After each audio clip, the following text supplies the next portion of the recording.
Hello everyone, welcome back to my channel. आज की इस वीडियो के अंदर हम देखेंगे general characteristics and classification of the phylum coelenterata. ठीक है, तो फाइलम सिलेंटेरेटा की जब हम बात करेंगे, सबसे इंपॉर्टेंट चीज़ देखिए, इस फाइलम के अंदर आप एक ट्रिक्स में बता देती हूँ कि कैसे याद रखोगे। सारी चीज़ें आपको दो दो करके ही मिल जाएगा, ठीक है ना।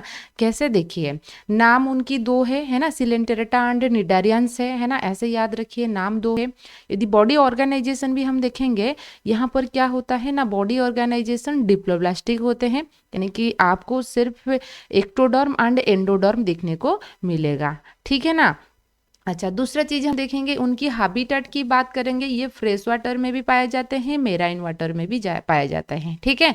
अच्छा, तीसरा चीज़ यदि हम बात करेंगे, इसके अंदर क्या है ना, जो फॉर्म है बॉडी में, आपको दो फॉर्म देखने को मिलेगा, एक तो पॉलीप फॉर्म देखने को मिलेगा और दूसरा मेडूसा फॉर्म देखने को मिलेगा, ठीक है ना। कुछ चीज़ें आप ऐसे निमोनिक्स करके याद रख सकते हो, है ना, कि इस तरीके से पॉलीप फॉर्म, मेडूसा फॉर्म आपको देखने को मिलेगा। और ये कॉलोनियल मतलब कि एक ग्रुप में रहने को पसंद करते हैं और सॉलिटरी में रहते हैं, ठीक है। अच्छा, तो बेसिकली ये चीज़ आप याद रख सकते हो। फिर हम देखेंगे फाइलम सिलेंटेरेटा जो होता है, कि सिलोम जो है, ये उनके नाम सिलेंटेरेटा क्यों है, क्योंकि ये गैस्ट्रिक कैविटी पाया जाता है, उनकी बॉडी के अंदर एक सेंट्रल कैविटी है। हालांकि कोई डाइजेस्टिव सिस्टम नहीं है, यहाँ पर आपको टिश्यू लेवल ऑफ ऑर्गेनाइजेशन देखने को मिलेगा, लेकिन बॉडी की जो बॉडी वॉल है ना, इस तरीके से अरेंज है ताकि आपको एक बॉडी के बीच में एक कैविटी दिखने को मिलेगा, है ना। और ये जो कैविटी है कुछ हद तक डाइजेशन में भी, मतलब वहाँ पर कुछ डाइजेशन होता है, इसलिए डाइजेस्टिव सिस्टम की बात करेंगे तो यहाँ पर दो चीज होता है, यानी कि आपको डाइजेशन भी इंट्रा सेलुलर देखने को मिलेगा एंड एक्स्ट्रा सेलुलर, ठीक है ना। सेल के अंदर भी होता है एंड वही कैविटी के अंदर भी होता है, इसलिए हम एक्स्ट्रा सेलुलर भी कहेंगे, ठीक है ना। अच्छा, डाइजेशन की जब बात करेंगे तो फिर देखिए, फाइलम सिलेंटेरेटा जो नेम था उन्होंने ल्यूकाट ने दिए थे, है ना। अच्छा, उनकी दूसरा नाम है क्या, निडारियंस, है ना। निडारियंस क्यों होते हैं, क्योंकि उनके पास एक स्टिंगिंग सेल है, यानी कि ऐसा टेंटाकल्स के अंदर एक ऐसा सेल है जो चुभ सकता है, ठीक है ना। तो उसको निडोब्लास्ट हम कहते हैं, या निडोसाइड सेल्स के अंदर एक कैप्सूल रहता है जिसको हम नेमाटोसिस्ट कहते हैं, और वही नेमाटोसिस्ट से कुछ टॉक्सिन वो रिलीज करता है, और वो जो टॉक्सिन्स है ना, तो उसको हम हिप्नोटॉक्सिन्स कहते हैं। बेसिकली जब भी कोई भी प्रे उनके तरफ आ रहा है, उसको खाना है, तो वो क्या करेगा, जैसे बंदूक से गोली निकलता है ना, वो उसको ऐसे निकालेगा ताकि वो प्रे के अंदर चला जाएगा, जाने के बाद उसको पैरालिसिस करेगा, एंड देन इवन इफ उनकी जो मसल्स की पैरालिसिस तो हो सकता है, कभी कभी डेथ भी हो सकता है, ठीक है। सो बेसिकली आप समुंदर के किनारे के अंदर देखोगे फाइसेलिया, जो मुंबई की सी बीच वगैरह के अंदर आप देखोगे फाइसेलिया होगा, वो इमीडिएटली हमला कर देंगे, क्योंकि उनके पास क्या है, निडोब्लास्ट सेल्स है, ठीक है। अच्छा, फिर देखिए, नेमाटोसिस्ट प्रेजेंट होता है उनकी टेंटाकल्स के अंदर। निडोब्लास्ट जो होगा, उनकी क्या क्या फंक्शंस है, देखिए, पहला चीज़ है तो डिफेंस, उनको कौन अटैक करने के लिए आ रहा है उसको तो डिफेंस करेंगे, उसके साथ उनकी जो खाना है प्रेप्रेसिस को वो पकड़ लेंगे, है ना। अच्छा, स्टडी ऑफ निडारियंस को हम निडोलॉजी कहते हैं। फिर हम बात करेंगे उनकी नंबर ऑफ स्पेसीज लगभग 11,000 के आसपास होते हैं। हैबिटेट जैसे मैंने आपको बताया, aquatic मतलब बहुत मेराइन होंगे, सॉलिटरी भी रहने के पसंद करेंगे, और कॉलोनियल भी होते हैं। सॉलिटरी में हाइड्रा, है ना, हाइड्रा अपने बचपन में पढ़े होंगे, जो असेक्सुअल रिप्रोडक्शन के अंदर लोकोमोशन यहाँ पर फ्री लिविंग होता है, और सोसाइल भी वो लोग होते हैं। Body organisation, tissue level of organisation अपना आपको देखने को मिलेगा। पहले हम पोरीफेरा अब तक पढ़ रहे थे जो था multicellular level of organisation, अभी अपने आ गया tissue level of organisation. Symmetry की बात करेंगे, रेडियल सिमेट्री, मैंने आपको पहले से भी बताए थे कि रेडियल सिमेट्री है क्या, कि बॉडी को सेंटर देके एनी प्लेन, चाहे तो वो ऐसे कट करे या ऐसे कट करे, जिस भी प्लेन में कट करेगा, लेकिन वो सेंटर देके जाना चाहिए। बॉडी को इक्वल दो हिस्सों में डिवाइड कर रहा है तो हम उसको रेडियल सिमेट्री कहेंगे, यानी कि ऐसे कट करेगा the upper half is equal to lower half, ऐसे कट करेगा right half is equal to left half, ठीक है। अच्छा, दो जर्म लेयर में होता है डिप्लोब्लास्टिक, इसलिए हम कहेंगे आउटर जो होता है एपिडर्मिस कहेंगे, और इनर गैस्ट्रोडर्मिस, है ना, इनर वॉल। तो एपिडर्मिस मतलब outer epidermis and inner gastrodermis के बीच में कुछ फ्लूइड भरा हुआ है ना, जिसको हम मेजोग्लिया सेल्स कहेंगे, है ना, मेजोग्लिया सेल्स कहते हैं। और गैस्ट्रोवास्कुलर कैविटी पाया जाता है ना। अच्छा, तो उनकी बॉडी फॉर्म भी दो होता है, मैंने आपको पहले से भी कह रखी है कि पॉलीफॉर्म है और मेडूसा फॉर्म है। याद रखिए, पॉलिप्स जो होता है उसको कैसे याद रखिए, देखिए, पोल लाइक, पोल मतलब क्या है, एक इस तरीके से जैसे इलेक्ट्रिक पोल होता है ना, आप ऐसे याद रखिए, क्योंकि पॉलिप जो होता है ट्यूबुलर स्ट्रक्चर होता है। पूछा जाता है कभी कभी एग्जाम में कि कैसे फॉर्म रहेगा, वो ट्यूबुलर फॉर्म होता है।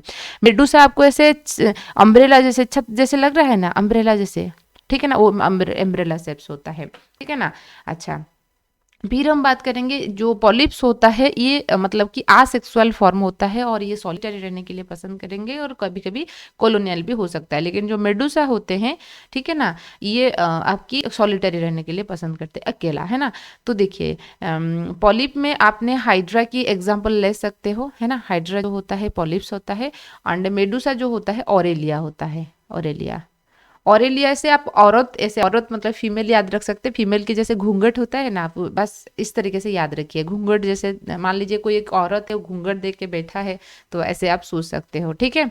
अच्छा, तो क्योंकि ये स्ट्रक्चर जो अम्ब्रेला शेप है, ट्यूबुलर शेप है, बहुत इंपॉर्टेंट है। डाइजेशन की बात करेंगे, एक्स्ट्रासेलुलर होता है, इंट्रासेलुलर होता है। यहाँ पर आपको इनकम्प्लीट डाइजेशन देखने को मिलेगा। इनकम्प्लीट का मतलब है कि एक ही ओपनिंग है ना। फूड खाना जो है उसके ओपनिंग के थ्रू एंट्री करेगा और जब एग्जिट करेगा उसके थ्रू ही एग्जिट करेगा। तो single blind sac body plan हो गया, जिस रास्ते में खाना एंट्री हो रहा है, अनडाइजेस्टेड फूड मैटर वही रास्ते में एग्जिट हो रहा है। आज इनके अंदर बड़ी कैविटी है, मतलब कि गैस्ट्रो कैविटी है, ठीक है। तो उनकी जो माउथ है जी सराउंडेड बाय टेंटाकल्स, है ना। टेंटाकल से वो सराउंडिंग रहता है। और ये जो टेंटाकल्स है, ठीक है, ये जो टेंटाकल्स है उसके अंदर आपको निडोब्लास्ट सेल्स होता है, जो जिसके अंदर कुछ टॉक्सिन्स रिलीज होता है एंड डिफेंस करने के लिए, प्रे कैप्चर करने के लिए वो हेल्प करता है। फिर हम देखेंगे स्केलेटन की बात, जो यहाँ पर भी आपको स्केलेटन जो कैल्कारियस कैल्शियम कार्बोनेट से बना हुआ है, एंड जो उनकी जो मेजोग्लिया है, यानी कि आउटर एपिडर्मिज हो गया, अंदर गैस्ट्रोडर्मिज हो गया, बीच वाला जो है उसके अंदर कुछ फ्लूइड भरा हुआ है। इस फ्लूइड जो रहता है और ये हाइड्रोस्केलेटन मतलब कि फ्लूइड की जब मूवमेंट होगा तो उनकी मूवमेंट में भी वो हेल्प करता है, जो इसके इसलिए हम उसको हाइड्रोस्टैटिक स्केलेटन भी कहते हैं। उसके अंदर स्पिक्यूल यानी कि कांटे जैसे स्ट्रक्चर भी दिखने को मिलेगा। फाइब्रोस प्रोटीन जैसे मैंने पोरिफेरन के अंदर आपको बात किए थे, इसी तरीके से उसके अंदर भी होता है।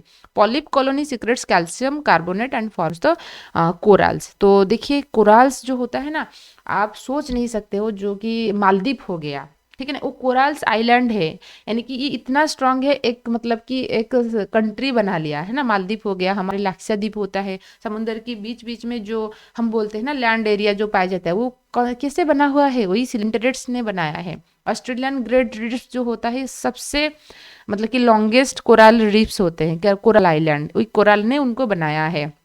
तो उनकी जो स्केलेटन है ये ज़्यादा स्ट्रांग है एंड उसके अंदर भी पाया जाता है, ठीक है। ये एक ब्रेन कोराल की फिगर है ना। अच्छा, देखिए नेक्स्ट बात करेंगे कि रेस्पिरेशन, डाइजेशन, ये सारे चीज़ें यहाँ पर क्या होता है, बॉडी सरफेस के थ्रू हो जाएगा, इसलिए कोई स्पेशल ऑर्गन आपको देखने को नहीं मिलेगा। रेस्पिरेटरी जो गैस एक्सचेंज जो होगा बॉडी सरफेस, जो अमोनोटेलिक होते हैं, जो नाइट्रोजनियस वेस्ट निकलता है, क्योंकि पानी के अंदर रह रहे हैं ना, तो अमोनोटेलिक ही होंगे। पहला चीज याद रखिए कि जो नर्वस सिस्टम है, बहुत इंपॉर्टेंट है ये पॉइंट, नर्वस सिस्टम जो होता है स्पेसिफिकली इस फाइलम के अंदर पाया गया है। नर्वस सिस्टम की जो शुरुआत है, यानी कि नर्व सिस्टम, पहले पोरिफेरा में कोई भी नर्वस सिस्टम नहीं था।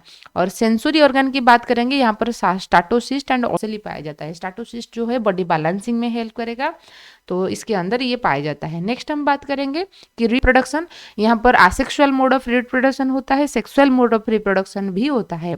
दो टाइप्स से आपको यहाँ पर देखने को मिलेगा। तो बेसिकली बॉर्डिंग होता है जो कि बहुत पॉपुलर है हाइड्रा के अंदर, यानी कि एक एक्स्ट्रा आउटग्रोथ निकलेगा, वही आउटग्रोथ फिर बॉडी से डिटैच हो जाएगा, फिर एक नया हाइड्रा बना लेगा, ठीक है ना। ये बॉर्डिंग होता है। सेक्सुअल रिप्रोडक्शन में गैमेट बनेगा, फ्यूजन होगा, एक्सटर्नल भी हो सकता है फर्टिलाइजेशन, इंटरनल भी हो सकता है। और उनकी जो डेवलपमेंट है मतलब इनडायरेक्ट है, लार्वल स्टेज आपको यहाँ पर देखने को मिलेगा। ये बहुत इंपॉर्टेंट है, लार्वल स्टेज एग्जाम में डायरेक्टली पूछा जाएगा कौन सी लार्वा है, ठीक है। अच्छा, यहाँ पर देखिए प्लानुला लार्वा ओबेलिया में पाया जाता है, हाइड्रोला लार्वा ओबेलिया में पाया जाता है, एफाइरा सबसे इंपॉर्टेंट होता है एग्जाम में, जो बार बार क्वेश्चन आता है, एक प्लानुला के ऊपर आता है, एक एफाइरा के ऊपर आता है, ठीक है। अच्छा, ये फाइलम सिलेंटेरेटा की लार्वा होता है। नेक्स्ट हम बात करेंगे पॉलीमॉर्फिज्म के बारे में।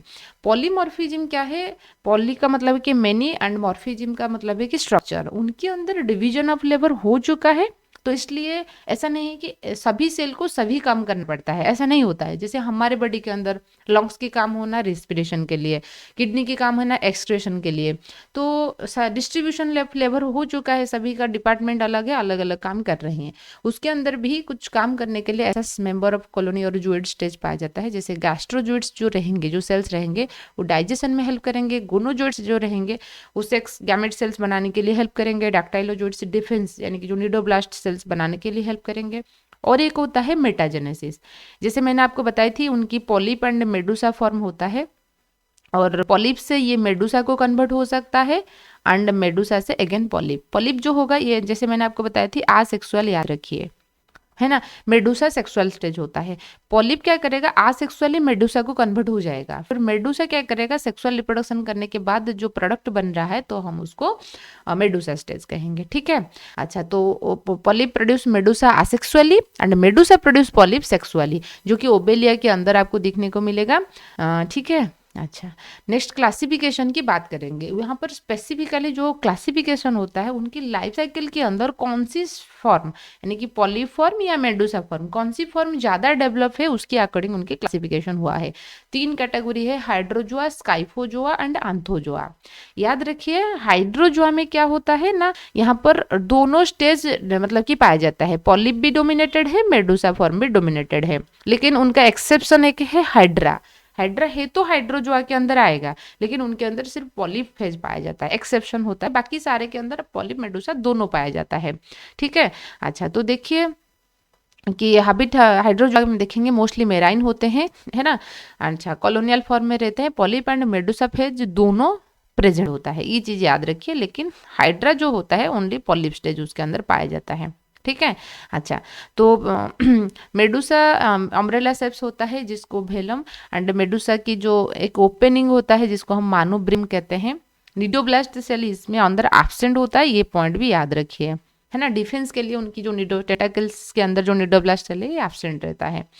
अच्छा, तो हाइड्रा ओबेलिया को C4 कहते हैं, वो कॉलोनियल है। पाइसेलिया की कॉमन नेम होता है पोर्तुगीज मैन ऑफ यार। ये चीज़ भी ध्यान दीजिए, पूछा जाता है पोर्तुगीज मैन ऑफ यार किसको कहते हैं, पाइसेलिया। C4 ओबेलिया, हाइड्रा, है ना। अच्छा, फिर हम बात करेंगे नेक्स्ट स्काइफोजोआ। स्काइफोजोआ ये ऑल मेराइन्स होते हैं, मेडुसा फॉर्म यहाँ पर डोमिनेंट होता है ना। लाइफ की ज़्यादातर टाइम वो मेडुसा फॉर्म में गुजरेगा। तो उसके बाद जो मेजोग्लिया सेल्स के अंदर है ना, मेजोग्लिया लेयर के अंदर कुछ सेल्स भरा हुआ है जो कि डिफरेंट फंक्शंस करेंगे। उनके अंदर गैस्ट्रो सेक्स सेल जो होता है गैस्ट्रोडर्मिस से डेवलप होता है। लेकिन यहाँ पर क्या था, जो सेक्स सेल्स है ना वो एपिडर्मिस से फॉर्मेशन हो रहा था, आउटर एपिडर्मिस से, ठीक है। 2 चीज़ याद रखिए। नेक्स्ट हम देखेंगे कि स्काइफोजुआ के बाद देखेंगे, स्काइफोजुआ हो गया, फिर आंथोजुआ। आंथोजुआ में आपको पॉलिप स्टेज देखने को लिए मिलेगा, ठीक है ना। सारे मेराइन्स होते हैं, वो सॉलिटरी भी रह सकते हैं, कॉलोनियल भी रह सकते हैं। सेक्स सेल्स जो होता है गैस्ट्रोडर्मिस से रिलीज होता है। एंड एग्जाम्पल होता है कोरालियम, जो कि रेड कोराल होता है ना। रेड कोराल अपने जो अंगूठा जो रिंग्स होता है ना पहनने के लिए लोग यूज़ करते हैं, जैसे बोलते हैं क्या, जो उसको पहन लो जब हो जाएगा शादी हो जाएगा, ऐसे करके कुछ लगाते हैं, वही कोराल्स होते हैं स्पेसिफिकली। आई होप आज का क्लास आपको समझ में आ रहा होगा। वीडियो पसंद आए तो लाइक कीजिए, सब्सक्राइब कीजिए। Thank you.